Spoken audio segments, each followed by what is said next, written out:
정답은 없어도 방향은 함께 찾는 곳. 인생의 등대입니다.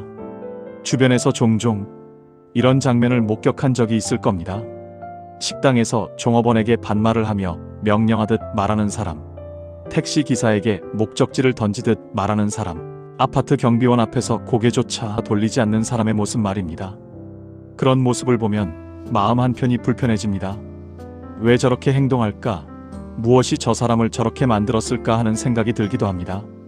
하지만 정작 중요한 것은 따로 있습니다. 그 사람은 모든 사람에게 그렇게 대하지 않는다는 사실입니다. 상사 앞에서는 공손하고 거래처 사장 앞에서는 허리가 90도로 꺾입니다. 자기보다 힘있는 사람 앞에서는 말투가 달라지고 표정이 달라지고 몸가짐이 완전히 바뀝니다. 오늘 이 시간엔 왜 약자를 대하는 태도가 그 사람의 진짜 수준을 보여주는지, 그리고 그것이 어떻게 우리 인생 전체를 관통하는 진실인지, 어떻게 대처해야 하는지 하나하나 들여다볼 예정입니다. 어쩌면 이 이야기를 들으시면서 불편해지실 수도 있습니다. 우리가 그동안 좋게 보려 애썼던 누군가의 본 모습을 인정해야 하는 순간이 올 수도 있습니다. 하지만 사람을 제대로 보는 용기는 우리 자신을 지키기 위해 반드시 필요합니다. 더 이상 상처받지 않기 위해서, 소중한 시간과 에너지를 헛되이 쓰지 않기 위해서 말입니다. 이런 이야기들이 도움이 되신다면 인생의 등대를 구독해 두셔도 좋겠습니다. 1장, 나보다 아래라고 느끼는 순간 말투가 바뀌는 사람. 지난 봄, 한 지인이 들려준 이야기입니다. 그분은 오랜만에 만난 친구와 점심을 먹으러 갔습니다. 식당에 들어서자마자 친구는 반갑게 인사를 건넸고 두 사람은 즐겁게 이야기꽃을 피웠습니다. 그런데 주문을 받으러 온 젊은 직원에게 그 친구가 던진 말투는 전혀 달랐습니다. 짜증 섞인 목소리로 빨리 좀 해달라고, 서비스가 왜 이러냐고 말했습니다. 음식이 나오는데 조금 시간이 걸리자 얼마짜리 음식인데 느리다며 큰 소리로 불평했습니다. 지인은 그 순간 등골이 서늘해지는 느낌을 받았다고 합니다. 자신에게는 그렇게 다정했던 사람이 다른 누군가에게는 완전히 다른 사람이 되어 있었습니다. 이런 장면은 우리 주변에서 생각보다 자주 목격됩니다. 회사에서 임원 앞에서는 한없이 공손하던 사람이 인턴 사원에게는 반말로 거들먹스럽게 지시합니다. 동창회에서 성공한 친구에게는 급진이 대하던 사람이 사업에 실패한 친구에게는 시큰둥합니다. 병원에서 의사 선생님께는 조심스럽게 질문하던 환자가 간호사에게는 함부로 말합니다. 이 모든 순간에 공통점이 있습니다. 상대를 나보다 아래라고 판단하는 순간 태도가 바뀐다는 점입니다. 심리학자들은 이런 현상을 오래전부터 연구해 왔습니다. 스탠퍼드 대학교에서 진행된 한 실험에서는 참가자들을 무작위로 교도관 역할과 죄수 역할로 나누었습니다. 놀랍게도 교도관 역할을 맡은 평범한 대학생들이 며칠 만에 권위적이고 공격적으로 변했습니다. 실험은 예정보다 일찍 중단되어야 했습니다. 참가자들의 행동이 너무 극단적으로 변해버렸기 때문입니다. 이 실험은 우리에게 중요한 진실을 알려줍니다. 권력이나 우위를 가지게 되면 사람은 쉽게 변할 수 있다는 사실입니다. 하지만 모든 사람이 그런 것은 아닙니다. 어떤 이들은 자신이 우위에 있을 때도 상대를 존중합니다. 어떤 이들은 권력을 가져도 겸손함을 잃지 않습니다. 그렇다면 이 차이는 어디에서 오는 것일까요? 바로 그 사람의 내면이 얼마나 단단한지, 자기 자신을 얼마나 존중하는지에서 나옵니다. 진정으로 자신을 존중하는 사람은 타인을 함부로 대하지 않습니다. 반대로 내면이 불안한 사람은 약자를 통해 자신의 우월감을 확인하려 합니다. 독일의 철학자 쇼펜하우어는 이렇게 말했습니다. 타인을 존중하지 못하는 사람은 사실 자기 자신도 존중하지 못하는 사람이라고 말입니다. 약자에게 함부로 구는 행동은 결국 자신의 내면에 있는 열등감과 불안을 감추려는 시도입니다. 진정한 강자는 약자 앞에서 더욱 부드러워집니다. 자신을 증명할 필요가 없기 때문입니다. 우리가 이런 사람들을 만났을 때 불편함을 느끼는 것은 당연합니다. 그것은 우리의 도덕적 감수성이 제대로 작동하고 있다는 증거입니다. 다만 그 불편함을 어떻게 다루어야 할지 알아야 합니다. 상대를 바꾸려 애쓰기보다는 그 사람이 어떤 사람인지 정확히 보고 적절한 거리를 유지하는 것이 현명합니다. 우리의 평온을 지키는 것이 무엇보다 중요합니다. 희장. 이런 사람과는 거리를 두어야 하는 이유. 한 노신사의 경험담입니다. 그분은 젊은 시절 함께 일했던 동료 한 명을 오랫동안 좋은 사람이라고 믿었습니다. 함께 점심을 먹고 때로는 고민을 나누기도 했습니다. 하지만 세월이 흐르면서 이상한 패턴을 발견했습니다. 그 동료는 상사에게는 한없이 친절했지만 청소 담당자나 배달 기사에게는 무례했습니다.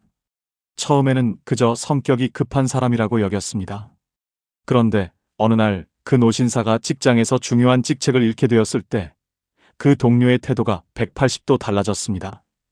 연락도 뜸해지고 만나자는 제안도 거절했습니다. 그제야 깨달았다고 합니다. 그 사람은 자신을 인간으로 본 것이 아니라 쓸모있는 관계로만 본 것이었다고 말입니다. 이런 사람들과의 관계가 위험한 이유는 단순히 기분이 나쁘기 때문만은 아닙니다. 더 근본적인 문제가 있습니다. 이들은 사람을 도구로 봅니다. 인간 그 자체로 존중하지 않고 자신에게 이익이 되는지 아닌지로 판단합니다. 오늘은 나를 존중하는 것처럼 보여도 내일 내 상황이 바뀌면 태도가 달라질 수 있습니다. 이것은 매우 불안정한 관계입니다. 심리학에서는 이를 도구적 관계라고 부릅니다. 미국의 심리학자 칼 로저스는 평생에 걸쳐 인간관계의 본질을 연구했습니다. 그는 진정한 관계는 무조건적인 긍정적 존중에서 시작된다고 말했습니다. 상대가 나에게 무엇을 해줄 수 있는지와 관계없이 그 사람 자체를 존중하는 태도입니다. 반대로 조건적인 관계는 언제든 깨질 수 있습니다. 상대의 지위, 돈, 권력이 변하면 관계도 변합니다. 약자를 함부로 대하는 사람과 가까이 지내면 우리 자신도 모르게 영향을 받게 됩니다. 그들의 가치관이 조금씩 스며듭니다. 사람을 평가하는 기준이 달라지고 타인을 대하는 태도가 거칠어질 수 있습니다. 더 중요한 것은 우리의 자존감입니다. 이런 사람들은 결국 우리도 같은 방식으로 대할 것입니다. 우리에게 이익이 있을 때는 친절하지만 그렇지 않을 때는 달라질 것입니다. 그런 불안정한 관계 속에서 우리는 진정한 평온을 느낄 수 없습니다. 거리를 둔다는 것은 미워하거나 단절하라는 뜻이 아닙니다. 다만 기대를 조정하고 감정적 에너지를 아끼라는 의미입니다. 모든 사람과 깊은 관계를 맺을 필요는 없습니다. 어떤 사람들과는 적당한 거리에서 예의를 지키며 지내는 것이 서로에게 좋습니다. 우리의 시간과 마음은 소중합니다. 진정으로 우리를 존중하는 사람들에게 써야 합니다. 프랑스의 작가 생텍쥐페리는 이렇게 썼습니다. 사람을 제대로 보는 것은 눈이 아니라 마음으로 본다고 말입니다. 누군가의 겉모습이나 말에 속지 말고 그 사람이 약자를 어떻게 대하는지 보라는 뜻입니다. 그것이 그 사람의 진실입니다. 우리는 그 진실을 받아들이고 현명하게 대응할 권리가 있습니다. 나이가 들수록 인간관계에서 가장 중요한 것은 평온입니다. 불필요한 관계에 에너지를 쏟느라 진짜 소중한 것들을 놓치지 않기를 바랍니다. 거리를 두는 것은 냉정함이 아니라 지혜입니다. 우리 자신을 지키는 따뜻한 선택입니다. 3장. 서비스직을 대하는 태도에 숨겨진 인격의 민낯. 몇 해 전 한 노부부의 이야기입니다. 이분들은 결혼 상대자를 소개받은 자녀에게 한 가지 부탁을 했습니다. 식사 자리를 정할 때 꼭 식당으로 가자고 말입니다. 자녀는 처음에는 이해하지 못했지만 부모님의 뜻을 따랐습니다. 식사 자리에서 노부부는 상대 청년이 직원들을 어떻게 대하는지 유심히 관찰했습니다. 주문할 때의 말투, 음식이 늦게 나왔을 때의 반응, 실수가 있었을 때의 태도를 봤습니다. 그 청년은 자녀에게는 매우 공손했지만 직원에게는 무례했습니다. 노부부는 조용히 고개를 저었습니다.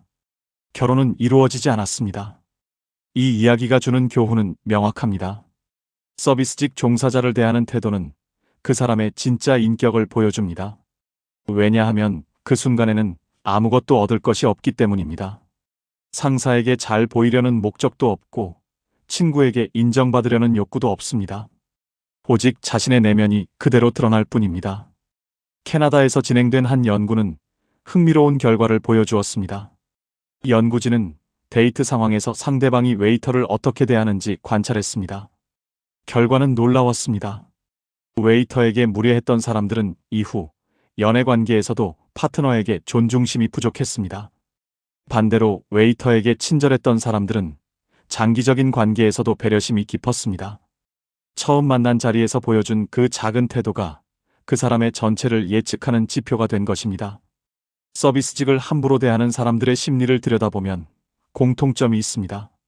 이들은 사람을 수평적으로 보지 않고 수직적으로 봅니다. 위와 아래가 있다고 생각합니다. 자신보다 사회적 지위가 낮다고 여기는 사람에게는 존중을 보일 필요가 없다고 믿습니다. 이것은 매우 위험한 사고방식입니다. 인간의 존엄성은 직업이나 지위와 무관합니다. 모든 사람은 존중받을 가치가 있습니다. 더 깊이 들어가 보면 이런 태도는 불안에서 비롯됩니다. 자신의 가치를 확신하지 못하는 사람은 타인을 깎아내림으로써 자신을 높이려 합니다. 누군가에게 함부로 대함으로써 자신이 우위에 있다는 착각을 얻습니다. 하지만 진정으로 성숙한 사람은 그럴 필요가 없습니다. 자신의 가치를 이미 알고 있기 때문입니다. 고대 그리스의 철학자 에픽테토스는 노예 출신이었습니다. 그럼에도 그는 위대한 사상가가 되었고 황제의 스승이 되었습니다. 그는 이렇게 가르쳤습니다. 진정한 자유는 외부 조건이 아니라 내면의 태도에서 온다고 말입니다. 타인을 함부로 대하는 사람은 실은 자유롭지 못한 사람입니다. 자신의 불안과 열등감에 갇혀 있는 사람입니다. 우리가 식당이나 가게에서 직원을 대할 때 보여주는 태도는 우리 자신에 대한 태도이기도 합니다. 타인을 존중하는 것은 결국 우리 자신의 품격을 지키는 일입니다. 나이가 들수록 이것을 더욱 깊이 이해하게 됩니다. 인생에서 중요한 것은 얼마나 높이 올라갔는가가 아니라 그 과정에서 얼마나 인간다움을 유지했는가입니다. 오늘 어디를 가시든 직원분들에게 고맙다는 말 한마디 건네보시기 바랍니다. 그 작은 친절이 우리 자신을 더 나은 사람으로 만듭니다. 그리고 그런 우리의 모습을 누군가는 지켜보고 있습니다. 우리의 자녀들이, 손주들이 배우고 있습니다. 4장. 노인을 대하는 태도에서 드러나는 인생의 깊이. 어느 병원 대기실에서 있었던 일입니다. 한 중년 남성이 연로하신 어머니를 모시고 왔습니다. 어머니는 귀가 어두우셨고 걸음도 느리셨습니다. 접수를 하는 동안 어머니가 같은 질문을 여러 번 반복하셨습니다. 그럴 때마다 아들은 인내심을 가지고 천천히 큰 목소리로 다시 설명해 드렸습니다. 화를 내거나 짜증을 부리지 않았습니다. 그 모습을 지켜보던 한 간호사가 나중에 말했습니다. 저런 분은 정말 드물다고, 보통은 노부모에게 짜증을 내거나 빨리 서두르라고 재촉하는 경우가 많다고 말입니다. 노인을 대하는 태도는 그 사람의 인생 경험과 성숙도를 드러냅니다. 누구나 늙습니다. 누구나 언젠가는 느려지고 잊어버리고 도움이 필요해집니다. 이것은 자연스러운 인생의 과정입니다. 노인을 존중하는 사람은 이 진리를 이해하는 사람입니다. 반대로 노인을 귀찮아하거나 무시하는 사람은 아직 인생의 본질을 깨닫지 못한 사람입니다. 미국의 노년학 연구소에서 흥미로운 실험을 진행했습니다. 젊은 참가자들에게 특수 장비를 착용시켜 노인의 신체 상태를 체험하게 했습니다. 시야가 흐려지고 관절이 뻣뻣해지고 소리가 잘 들리지 않는 상태를 경험했습니다. 단 몇 시간의 체험이었지만 참가자들의 태도가 크게 변했습니다. 노인들의 느린 행동을 이해하게 되었고 더 인내심을 가지게 되었습니다. 공감의 힘을 보여주는 연구였습니다. 하지만 체험을 하지 않아도 노인을 존중할 수 있어야 합니다. 그것은 상상력과 인간의 문제입니다. 지금 우리 앞에 있는 노인도 한때는 젊었고 꿈이 있었고 사랑했고 이랬습니다. 그분들의 느린 걸음 속에는 수십 년의 삶이 담겨 있습니다. 그것을 이해하고 존중하는 것이 성숙한 인간의 태도입니다. 노인을 함부로 대하는 사람들의 심리에는 죽음에 대한 두려움이 숨어 있습니다. 노인을 보면 자신도 언젠가 그렇게 될 것이라는 사실을 직면하게 됩니다. 그 불편함을 회피하기 위해 노인을 멀리하거나 무시합니다. 하지만 이것은 해결책이 아닙니다. 오히려 노인과의 교감을 통해 우리는 인생의 지혜를 배울 수 있습니다. 늙어간다는 것의 의미를, 시간의 소중함을, 관계의 가치를 배웁니다. 공자는 이렇게 말했습니다. 노인을 공경하지 않는 사회는 미래가 없다고 말입니다. 개인도 마찬가지입니다. 노인을 존중하지 못하는 사람은 자신의 미래도 존중하지 못하는 사람입니다. 나이 듦을 수치스럽게 여기고 약함을 인정하지 못합니다. 그런 태도로는 평온한 노년을 맞이할 수 없습니다. 요즘 거리에서 노인분들을 만나면 문득 생각합니다. 저분도 누군가의 부모이고 조부모이고 한 시대를 살아온 귀한 분이라고 말입니다. 그런 마음으로 보면 자연스럽게 존중하게 됩니다. 자리를 양보하고 도움이 필요해 보이면 손을 내밉니다. 그것은 노인을 위한 것이기도 하지만 동시에 우리 자신을 위한 것이기도 합니다. 노인을 대하는 우리의 태도는 우리 자녀들이 지켜보고 있습니다. 아이들은 말보다 행동을 통해 배웁니다. 우리가 노부모를 어떻게 대하는지, 길에서 만난 노인을 어떻게 대하는지 보면서 배웁니다. 그것이 훗날 우리가 받게 될 대우가 됩니다. 인생은 참으로 공평합니다. 5장.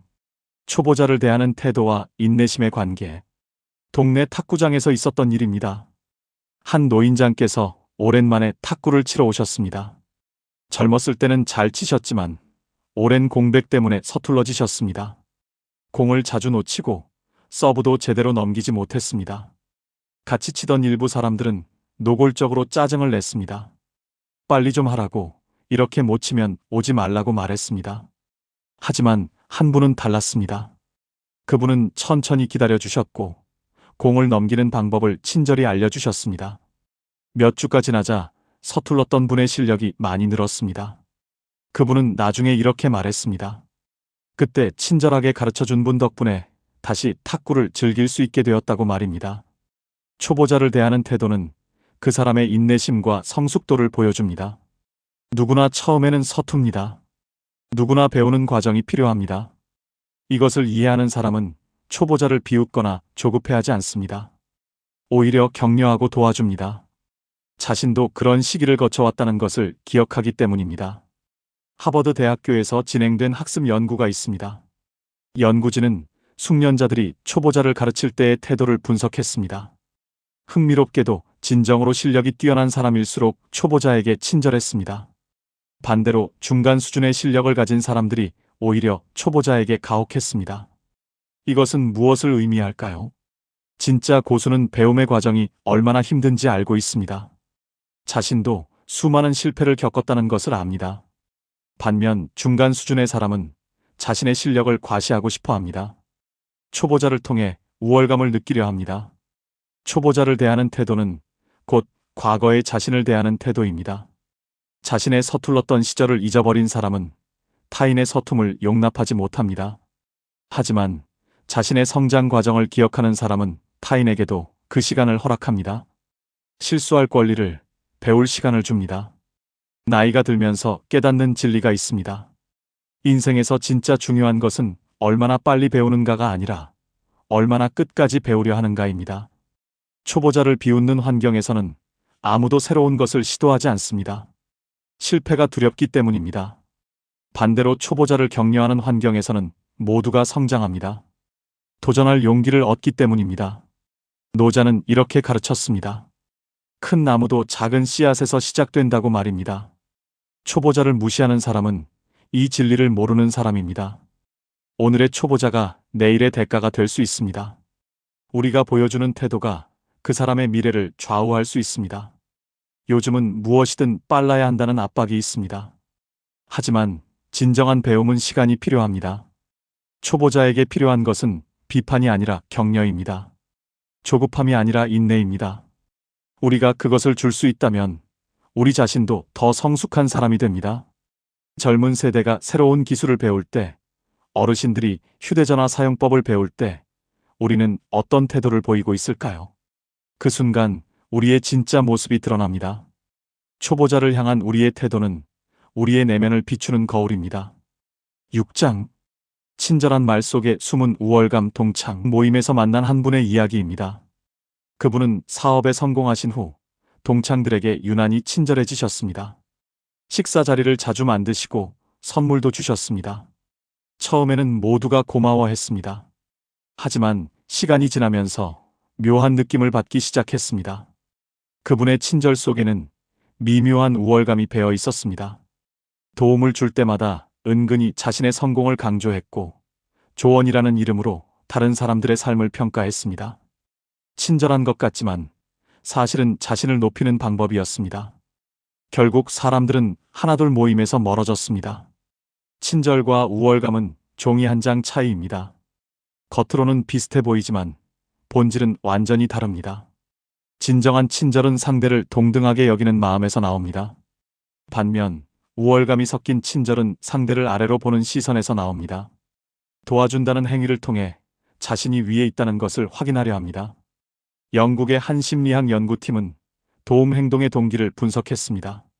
참가자들을 두 그룹으로 나누어 타인을 돕게 했습니다.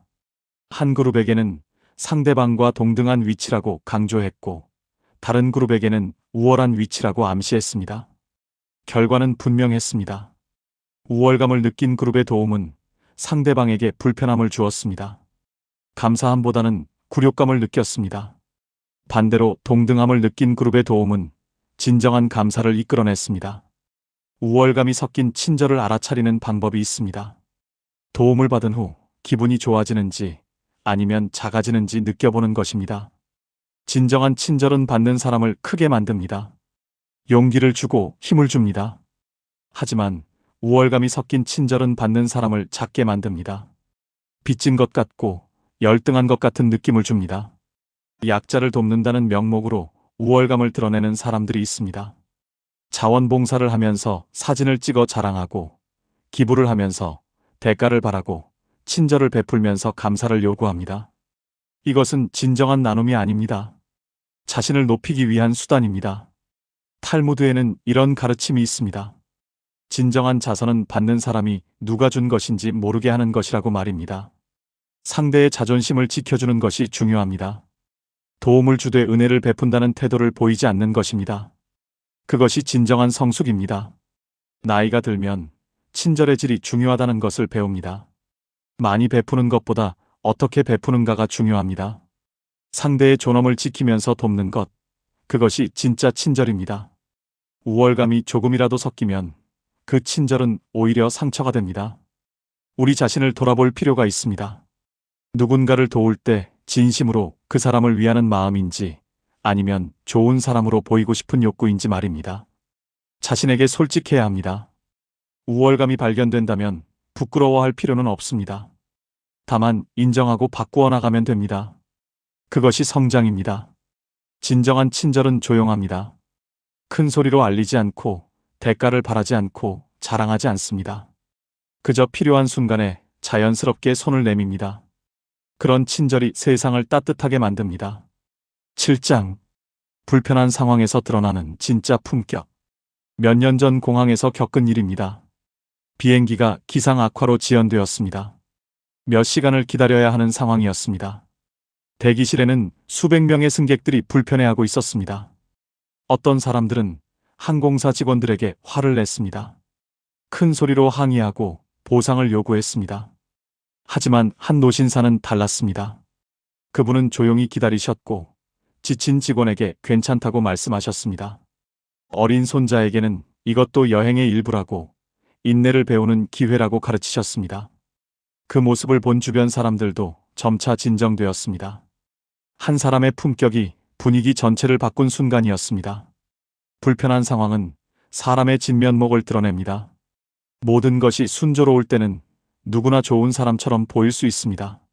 하지만 예상치 못한 문제가 생겼을 때, 계획이 어긋났을 때, 손해를 보게 되었을 때, 그때 진짜 모습이 나옵니다.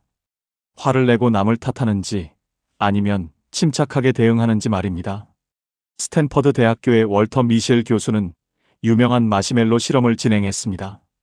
아이들에게 마시멜로 하나를 주고 15분을 기다리면 하나를 더 주겠다고 약속했습니다. 어떤 아이들은 참았고 어떤 아이들은 참지 못했습니다. 놀라운 것은 그 후의 추적 연구였습니다. 참았던 아이들이 성인이 되어 더 성공적인 삶을 살았습니다. 이것은 단순히 인내심만의 문제가 아니었습니다. 불편함을 견디는 능력, 감정을 조절하는 능력이 인생 전반에 영향을 미친 것입니다. 불편한 상황에서 약자를 대하는 태도는 더욱 극명하게 드러납니다. 식당에서 주문이 잘못 나왔을 때, 은행에서 대기 시간이 길어졌을 때, 배달이 늦어졌을 때 우리는 어떻게 반응할까요? 직원을 탓하고 화를 낼까요? 아니면 상황을 이해하고 침착하게 대응할까요? 그 선택이 우리의 품격을 말해줍니다. 품격 있는 사람은 불편한 상황에서도 약자를 보호합니다. 책임이 없는 사람에게 화풀이하지 않습니다. 상황을 분리해서 봅니다. 문제는 문제이고 사람은 사람입니다. 문제를 해결하되 사람을 함부로 대하지 않습니다. 이것이 진짜 어른의 태도입니다. 스토아 철학의 대가 마르쿠스 아우렐리우스는 로마 황제였지만 언제나 평정심을 유지했습니다. 그는 이렇게 썼습니다. 통제할 수 없는 것에 화를 내는 것은 어리석다고 말입니다. 우리가 통제할 수 있는 것은 오직 우리 자신의 반응뿐입니다. 상황이 아무리 불편해도 우리의 품격까지 잃을 필요는 없습니다. 나이가 들면서 배우는 지혜가 있습니다. 화를 내는 것이 문제를 해결하지 못한다는 것입니다. 오히려 상황을 더 악화시킵니다. 특히 아무 잘못 없는 약자에게 화를 내는 것은 가장 비겁한 행동입니다. 진정한 용기는 불편함 속에서도 품격을 지키는 것입니다. 불편한 상황은 피할 수 없습니다. 인생은 계획대로 흘러가지 않습니다. 하지만 그 순간 우리가 어떻게 행동하느냐는 선택할 수 있습니다. 그 선택이 쌓여서 우리의 인격이 됩니다. 오늘 하루도 크고 작은 불편함을 만날 것입니다. 그때마다 잠시 멈추고 생각해 보시기 바랍니다. 지금 내가 보이는 태도가 내가 되고 싶은 사람의 모습인지 말입니다. 8장. 나는 어떤 사람으로 남고 싶은가? 한 요양원에서 일어난 일입니다. 거기에는 평생 교사로 살아온 할머니가 계셨습니다. 치매가 와서 많은 것을 잊으셨지만 한 가지는 변하지 않았습니다. 요양보호사들을 대하는 태도였습니다. 항상 고맙다고 말씀하셨고 미안하다고 하셨습니다. 젊은 보호사들이 실수를 해도 괜찮다고 웃으셨습니다. 보호사들은 그 할머니를 돌보는 것을 행복해했습니다. 반대로 다른 어르신 중에는 늘 불만을 표현하고 보호사들을 함부로 대하는 분도 있었습니다. 그분을 돌보는 것은 모두가 힘들어했습니다. 치매가 와도 변하지 않는 것이 있었습니다. 바로 사람을 대하는 태도였습니다. 그것이 평생 쌓아온 그 사람의 본질이었습니다. 이 이야기는 우리에게 깊은 질문을 던집니다. 나는 어떤 사람으로 남고 싶은가 하는 질문입니다. 나이가 들고 기억이 흐려지고 모든 것이 불편해졌을 때도 남아있을 나의 본질은 무엇일까요? 그것은 지금 이 순간 우리가 약자를 어떻게 대하는지에서 결정됩니다. 미국의 심리학자 에릭 에릭슨은 인생의 마지막 단계를 통합대 절망의 시기라고 불렀습니다. 이 시기에 우리는 자신의 인생을 돌아봅니다. 후회 없이 살았다고 느끼면 통합을 이루지만 잘못 살았다고 느끼면 절망에 빠집니다. 그 평가의 기준은 무엇일까요? 얼마나 많은 돈을 벌었는가, 얼마나 높은 지위에 올랐는가가 아닙니다. 얼마나 인간답게 살았는가, 얼마나 타인을 존중했는가입니다. 약자를 대하는 태도는 연습입니다. 한 번의 선택으로 끝나는 것이 아니라 매일 반복되는 선택입니다. 오늘 식당 직원에게 어떻게 말하는지, 길에서 만난 노인을 어떻게 대하는지, 실수한 후배에게 어떤 태도를 보이는지, 이 모든 순간이 쌓여서 우리의 인격이 됩니다. 그리고 그 인격이 결국 우리의 운명을 결정합니다. 공자는 이렇게 가르쳤습니다. 자신이 원하지 않는 것을 남에게 행하지 말라고 말입니다. 이것은 간단한 원칙이지만 실천하기는 어렵습니다. 특히 약자 앞에서는 더욱 그렇습니다. 아무도 보지 않을 때, 아무 대가도 없을 때, 그때 우리의 진심이 드러납니다. 나이가 들수록 깨닫습니다. 인생의 의미는 무엇을 얻었는가가 아니라 어떤 사람이 되었는가에 있다는 것을 말입니다. 우리가 모은 재산은 남기지만 우리의 품격은 함께 갑니다. 우리가 약자를 대한 태도는 우리 자녀들의 기억에 남고 그들의 삶에 영향을 미칩니다. 지금 이 순간부터라도 변화를 시작할 수 있습니다. 너무 늦었다고 생각할 필요 없습니다. 오늘 만나는 사람들에게 조금 더 친절하고 조금 더 인내심을 가지고 조금 더 존중하는 태도를 보이면 됩니다. 작은 변화가 쌓이면 큰 변화가 됩니다. 스스로에게 물어보시기 바랍니다. 내가 이 세상을 떠날 때 사람들이 나를 어떻게 기억하길 바라는가 하고 말입니다. 성공한 사람, 부유한 사람으로 기억되고 싶은가요? 아니면 따뜻한 사람, 존중할 줄 아는 사람으로 기억되고 싶은가요? 그 답이 바로 지금 우리가 어떻게 살아야 하는지 알려줍니다. 약자를 대하는 태도는 우리의 선택입니다. 매 순간 우리는 선택할 수 있습니다. 더 나은 사람이 되는 선택을 할 수 있습니다. 그 선택들이 모여서 우리가 남고 싶은 사람을 만들어 갑니다. 오늘도 그런 선택을 하시길 바랍니다. 여기까지 약자를 대하는 태도가 왜 그 사람의 진짜 수준을 보여주는지 함께 살펴보았습니다. 이것은 단순한 예의의 문제가 아니었습니다. 한 인간의 내면이 얼마나 성숙했는지, 인생을 통해 무엇을 배웠는지를 가장 정확하게 드러내는 척도였습니다. 강자 앞에서는 누구나 조심스럽고 공손할 수 있습니다. 이익을 얻을 수 있는 사람 앞에서는 누구나 친절할 수 있습니다. 하지만 약자 앞에서는 다릅니다. 거기에는 아무런 이득이 없습니다. 오직 그 사람의 본질만이 드러날 뿐입니다. 그래서 약자를 대하는 태도는 절대 연기할 수 없습니다. 그것은 수십 년을 살아온 그 사람의 진짜 모습입니다. 우리는 살면서 수많은 관계를 맺습니다. 모든 사람을 다 이해하고 받아들일 수는 없습니다. 더 이상 누군가를 억지로 좋게 보려고 애쓰지 않아도 됩니다. 약자를 함부로 대하는 사람이 있다면 그것이 그 사람입니다. 상황 탓도 컨디션 탓도 아닙니다. 그것이 그 사람의 본질입니다. 우리는 그것을 인정하고 적절한 거리를 유지하면 됩니다. 동시에 우리 자신도 돌아보아야 합니다. 나는 약자를 어떻게 대하고 있는가 하고 말입니다. 식당 직원에게, 배달 기사에게, 청소하시는 분들에게, 느린 노인에게, 서툰 초보자에게 나는 어떤 태도를 보이고 있는가 말입니다. 혹시 모르게 우월감을 드러내지는 않았는지, 불편한 상황에서 화풀이를 하지는 않았는지 돌아보아야 합니다. 완벽할 필요는 없습니다. 우리 모두 실수합니다. 때로는 짜증이 나고 인내심이 바닥날 때도 있습니다. 그것은 인간이기에 자연스러운 일입니다. 중요한 것은 그것을 인정하고 더 나아지려 노력하는 것입니다. 오늘보다 내일 조금 더 친절하고 조금 더 존중하는 사람이 되려는 마음입니다. 약자를 대하는 태도는 결국 우리 자신을 위한 것입니다. 타인을 존중하는 것은 우리 자신의 품격을 높이는 일입니다. 약자에게 친절한 것은 우리의 마음을 평온하게 만듭니다.